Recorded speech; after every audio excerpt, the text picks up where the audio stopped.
All right, good morning, everybody. Thank you for being here. We so appreciate it. We're excited about the topic this morning. I was just commenting that there's sunshine outside. What an awesome reason for celebration. We haven't seen the sun up here in a long time, and there's some warmth on the way as well, which is wonderful.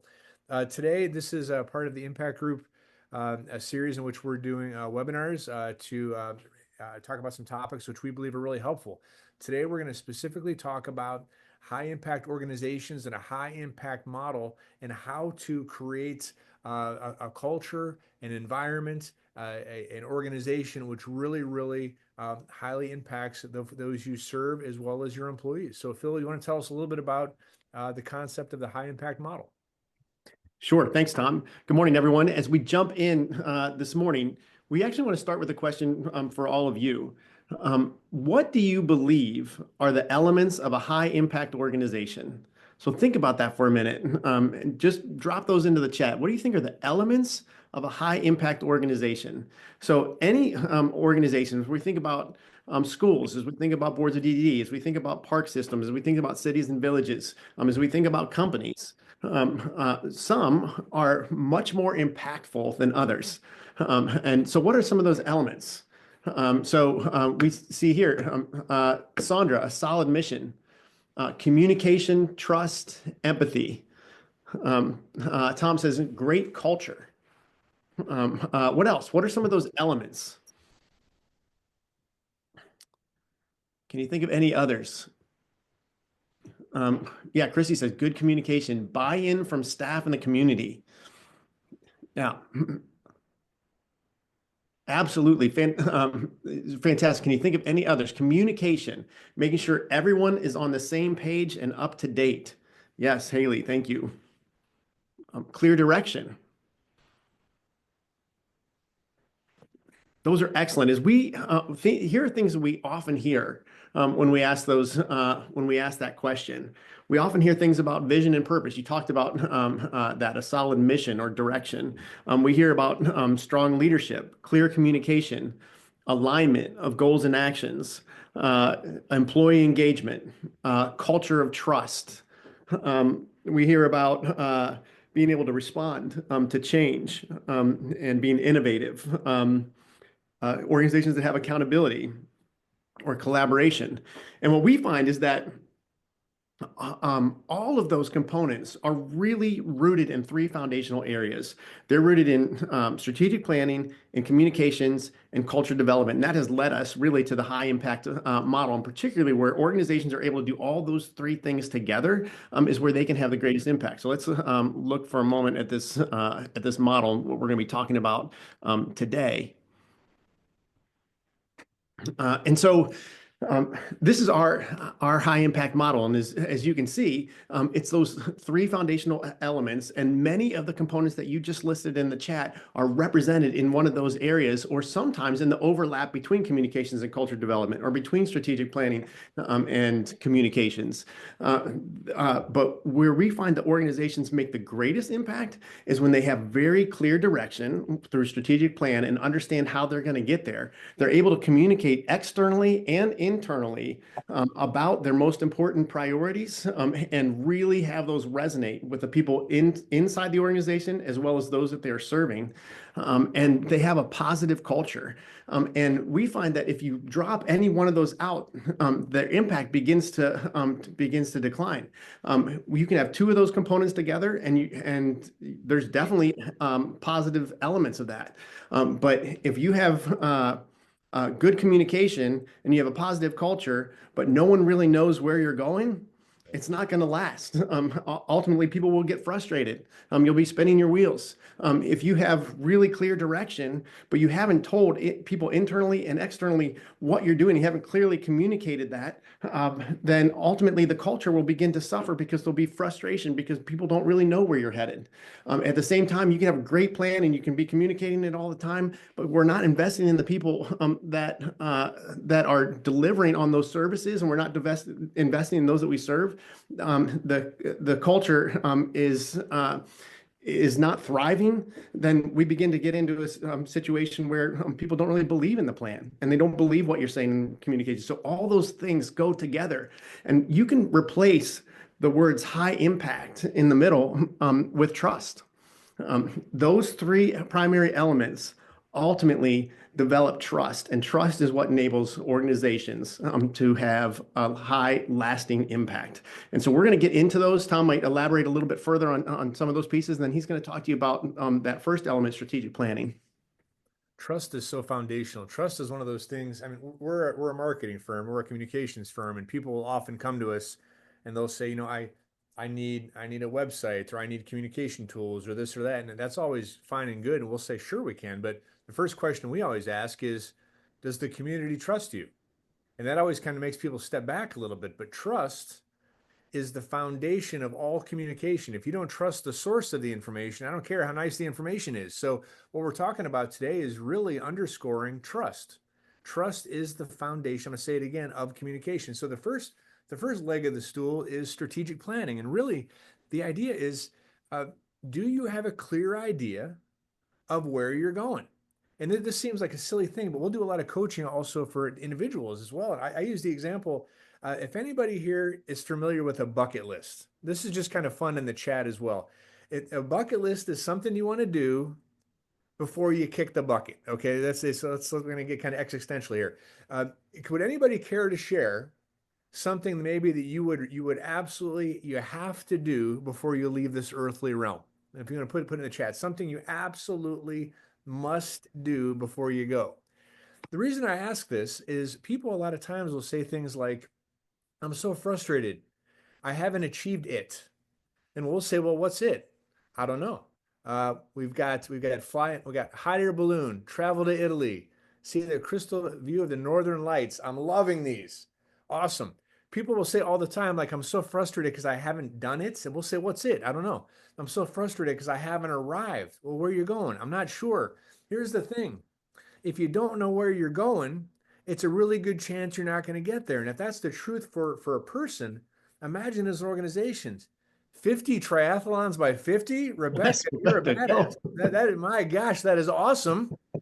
That is really cool. Okay. The idea is I love this vision, right? You have to have a clear idea of where you're going to go. For this circumstance, if you want to do something, put a date next to it. Why do we bring that up here? We bring it up because if individuals have a hard time having a clear idea of where they're going, I said it before, how about an organization? There has to be a very clear vision. Where is our organization going? Have people bought into that vision? Are we doing it together? A strategic plan needs to have three big things. Three big things. A strategic plan should clearly say who is doing what, when, and how is it measurable. I think we've all been a part of plans before where everybody's excited and it's done and it goes sit on somebody's shelf somewhere. That's not cool. Who is doing what, when, is it measurable? The second piece, and it was mentioned earlier about community buy-in, it genuinely has to be the community's input. Focus groups, surveys, other ways we're gathering their input. So when we roll this out, it genuinely is theirs, and we're communicating like crazy that it was theirs. And then you take that. The last thing the strategic plan should do, it should really unite your staff. Again, I don't know if anybody's been a part of a strategic plan before where you do it and you're so exhausted by the time the plan is done, you don't have enough energy to actually do the plan. I appreciate the Rebecca with her 50 triathlons. If you train so hard for a marathon, that your body's destroyed before the marathon, you can't run the marathon. The point of a strategic planning process is you should be really excited. You're really energized. And now we're going to go get it. So we can't really talk too much about this. This is the idea of, do you have a plan? Is that plan very, very clear to those you serve, to your staff, and to others? Does everybody have a clear idea of what they're doing? One of the legs of the high impact model is clarity. We understand where we're going and why. Strategic plan. A next part of this is communications. So we've got our strategic plan. We have a good idea where we're going to go, who is doing what, when, and how is it measurable. Now, what is our model to effectively communicate that? Phil, I want to talk about the communication aspect. Sure. Thanks, Tom. And we could talk about, I mean, obviously we're in a 30-minute webinar and we're talking about these three elements. We give half-day presentations on each one of these pieces. And so we are just condensing down into really tight components here today. But as we think about communications, one of the things that we really need to understand about are, well, there's two components I really want you to think about. The importance of our communications coming through a variety of sources and being repeated. Let's explore that for a little bit, and then we're going to get into what that means for communicating. So first of all, where do you get your news today? Just as an example, drop those in the chat. Where do you get your news today? Put some of those in there. Either what are the sources or what are the methods? Um, the Onion, NPR podcasts, classic TV, online, fantastic. Any others? The local news station, social media. As you can imagine, um, CNN app online. As you can imagine, you're going to keep seeing these different types of sources coming up. It used to be the newspaper or the television or the radio. Many, many years ago, but not today. And you know that very well. We find that people get their news today, they get information from the sources that they like for whatever reason, either personally, interpersonally, from sources that they like, or the platforms that they really enjoy, or through platforms that reinforce what they already think. So people get information from the sources that they like and the sources that they find most convenient. As you look down through your list there in the chat, those are sources that you like. They often reinforce what we already believe, and that we find them to be most convenient. So this is really important when we think about communications. Knowing that, we know that we cannot put information out just in one place and expect that people get it. I remember when I was a superintendent, I used to think that, gosh, we made this big decision, and I was going to write an email to the staff, and I was going to write an email to our parents in the community, and I would send that, and everyone would know about the big decision. And then I was shocked when people didn't really know about the big decision that we made or the initiative that we were planning. Well, I sent it out one time via one method, and that doesn't work. The second element is the importance of understanding repetition.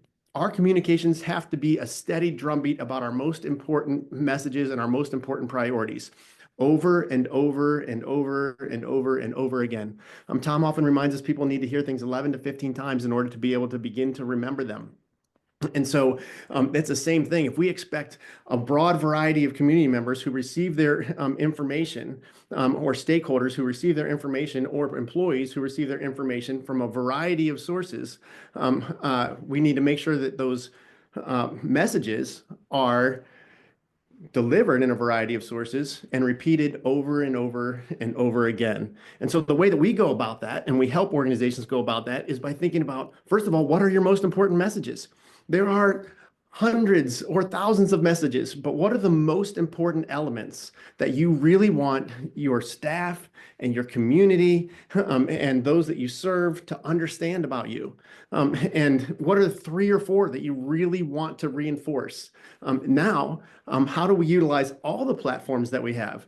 Our website, our social media, our print newsletters, our press releases.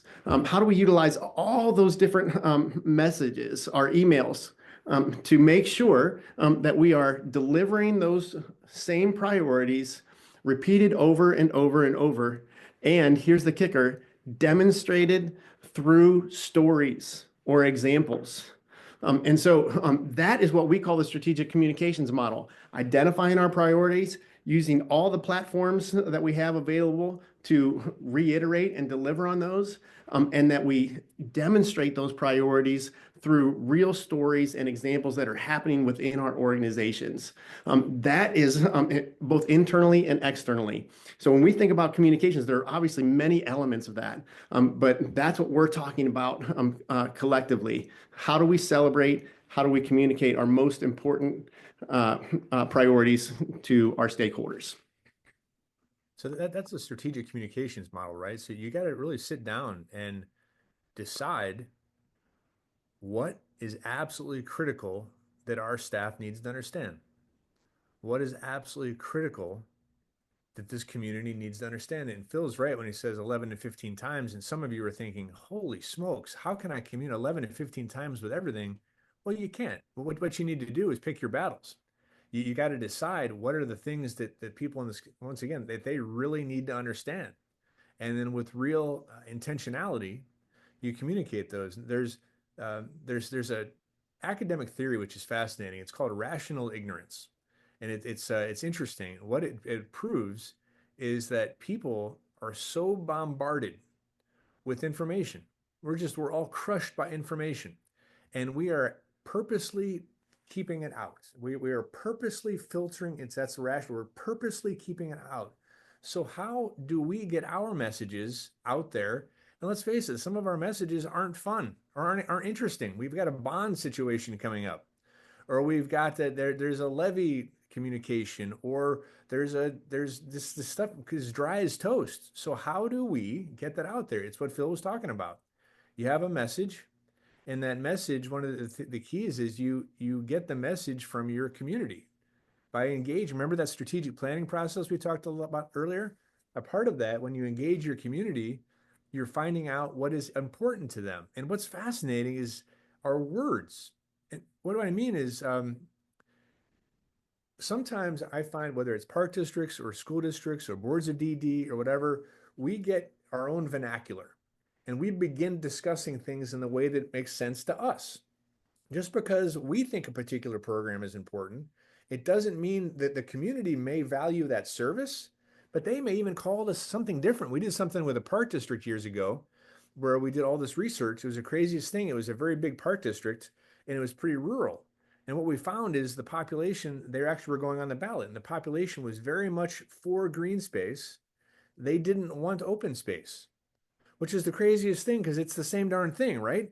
But it's all about messaging. Is they were going to say that we're supporting open space, which people don't, they want green space. So I guess we're saying words. So think about even when we're communicating and you're developing your message and the things you're providing, which you believe are of value, which they probably are. First, we need to find out, are they valuable? And then how does the community understand that value? And that's how we're communicating. So you find that message and then you're repeatedly communicating. Phil, anything else you want to say on that? I see you're kind of nodding on that. Yeah, absolutely, Tom. And as we think about coming back to trust and the two circles we've talked about so far, what's one of the primary ways that trust is developed? Really by doing what we say we're going to do. And so Tom was talking about the strategic planning piece and involving voices from the community and setting the overall direction. Are we telling people how we're doing that? Are we demonstrating we heard you? Here's what you told us. Here's what you said your priorities are. Here's how we're internalizing those. And here's what we're doing as a result. If we don't communicate that message, and even though some of those components, like Tom said, are kind of dry, or they usually serve something that is one of your major priorities that isn't dry. And so when we connect the story to the strategic plan, we are developing trust because we're doing what we say we're going to do. And trust, again, we're beating a dead horse here because you need to hear things 11 to 15 times. Trust, it's the foundation. It's one of those things that it seems so obvious. And Phil will often say that just because it's common sense doesn't mean it's common practice, which I love. Yeah, it's common sense. Trust, sure, okay. What are you actively, intentionally doing to build trust? And these are some of the things we're talking about. It's absolutely critical. So the last leg of that stool, the third leg, is a great culture. And I'm going to ask you something. Has anybody ever here been in a place where you walk in the front door, a school, a place of worship, a business, a store, and it's positive? I mean, it almost is palpable. It's like, whoa, is that an accident?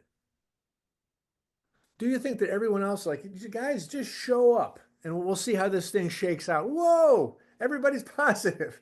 No, no. Great cultures require a great deal of intentionality. In the chat, well, what are some characteristics of a great culture? What are some characteristics if you walk in and what is a great culture supportive, kind. Just to throw some words out there that you believe are indicative of a great culture. What do you think?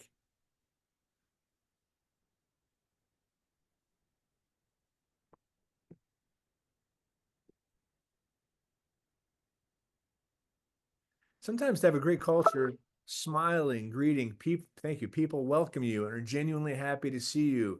You're welcome, you're oriented, you're right away. People they see you, kindness, awesome. These things are not, they just don't happen. Something we'll often say is common sense never existed. Common sense does not exist today. Common sense will never exist. The reason we say this is leaders oftentimes will say, well, it's common sense. You know how to be nice to people. You know how to shake a hand. You know how to make eye contact. The reality is we don't. If we want a great culture, a couple things have to happen. Leadership has to clearly define what is a great culture. And there's a great exercise you can do in that we ask you guys to just get your crew together and you ask the folks, what kind of culture do you want? And they'll say very much what you guys have said. People acknowledge you, your values are posted, people welcome you, they smile, they greet you, wonderful. And then what you say back to the folks is, that's great, because that's the kind of culture I would like too. The next piece here is, so we want to establish the culture we want. The next piece is, what specific behaviors do we expect from folks to create a great culture? And here's something we'll always say.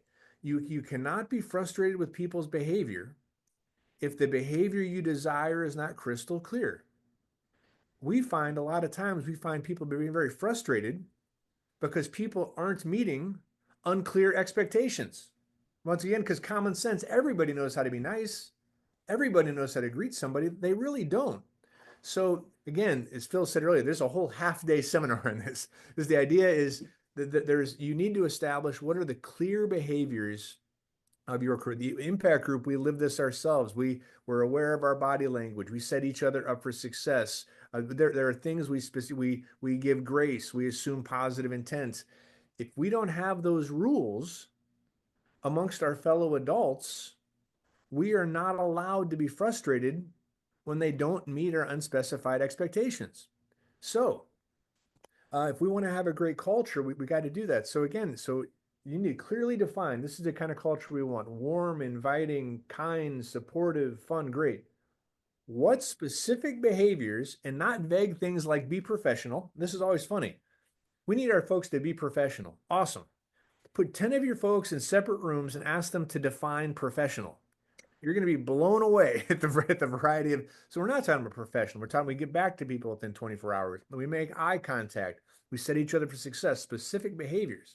So you establish those behaviors. The next piece then falls back into communication. You communicate like crazy what your expectations and culture are. At the impact group, again, we try to live this. Every week we have a focus on a core value, and we often have exercises internally where different staff members are captains of different behavioral expectations, and we talk about it and reinforce it and really live it. So it's very much a part of our culture. So establish clearly behavioral expectations, communicate it, and then reward and reinforce it. Man, oh man, when you see it, call it out. And for Pete's sakes, leaders, we do a lot of leadership development as well. And this is like kindergarten, first grade stuff. Uh, you need to lead from the front, man. If you aren't acting or behaving or being a role model for what you want to see, you can't expect that of others. So we establish this great culture expectation. And by gosh, and we're all human. We all goof once in a while, but on the balance, are you doing your darndest to do this? So that's like the third leg of the wheel. So once again, I'm sorry, third leg of the stool. We've got strategic plan. Where are we going? Communication, and then the intentionality around a great culture. Yeah, and that can happen anywhere in any type of organization. And how many of you have gone to the BMV, the Bureau of Motor Vehicles, you get your license renewed? And what is your stereotypical BMV? It's For me, it's like Roz in Monsters Inc., like next, and it's like bare walls and all of that. Like that is the typical experience. Awful, cold, rude. I'm seeing them pop up here.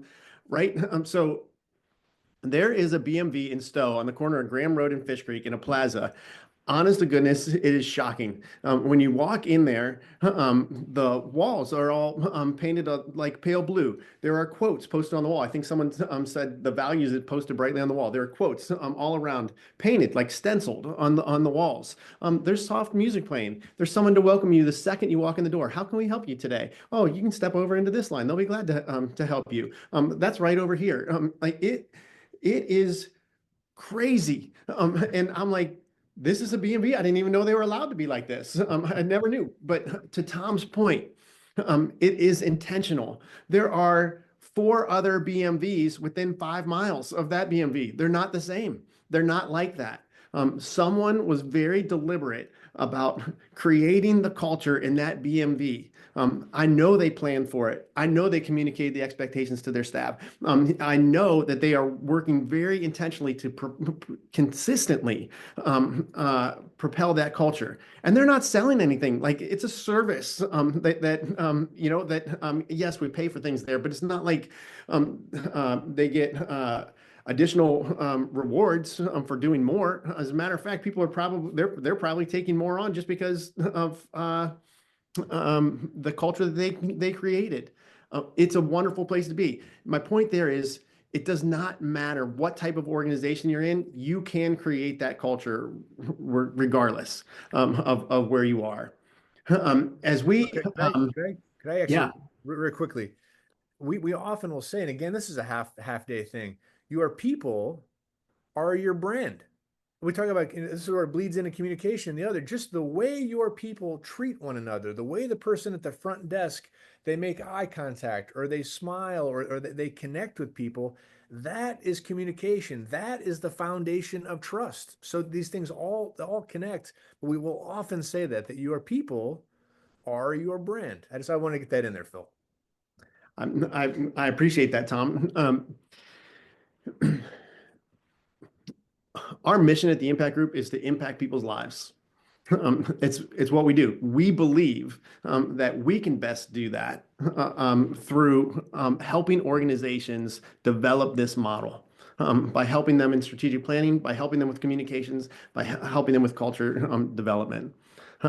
If we can ever be of any help to you, we would be glad to engage you in conversation about what are the areas within your organization you might feel strong in a particular area. Like we feel really good about our plan. We don't feel good about communicating it. We don't feel great about the culture around it. There might be one element where you're trying to grow, and that's often what organizations do. Try to pick an area where they need to improve in order to enhance those other areas.